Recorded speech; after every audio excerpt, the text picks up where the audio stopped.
Dubai duty ஃப்ரீல நின்றுட்டு இருக்கேன். So இங்கே ஐ பிளான்ட் ஐஃபோன்ஸ் எல்லாம் இங்கே சேல் பண்ணுறாங்க.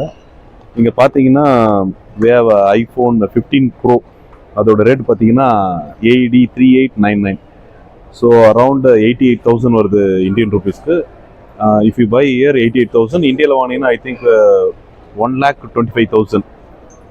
ஸோ இவ்வளோ டிஃப்ரென்ஸ் இருக்குது. யாராவது துபாய்க்கு வந்தாங்கன்னா ஏர்போர்ட்டில் நீங்கள் யூ கேன் பை இந்த ஷாப். ஸோ அக்சசரிஸ் எல்லாமே சீப்பாக இருக்குது and the price reduced. So bad. So எல்லாமே ப்ரைஸ் ரிடக்ஷனில் தான் சேல் ஆகிட்டு இருக்கு. நீங்கள் பார்க்குற ரேட் எல்லாமே பார்த்தீங்கன்னா I will show you. IPhone 15 pro and iPhone 15 plus and you can see iPhone 15 rate இப்போ and iPhone pro max. So duty ஃப்ரீல சீப்பாக இருக்குது. யாராவது துபாய் வந்தாங்கன்னா சொல்லி ஐஃபோன் இங்கே வாங்கிறதுக்கு பாருங்கள். So you will save money. Okay, thank you.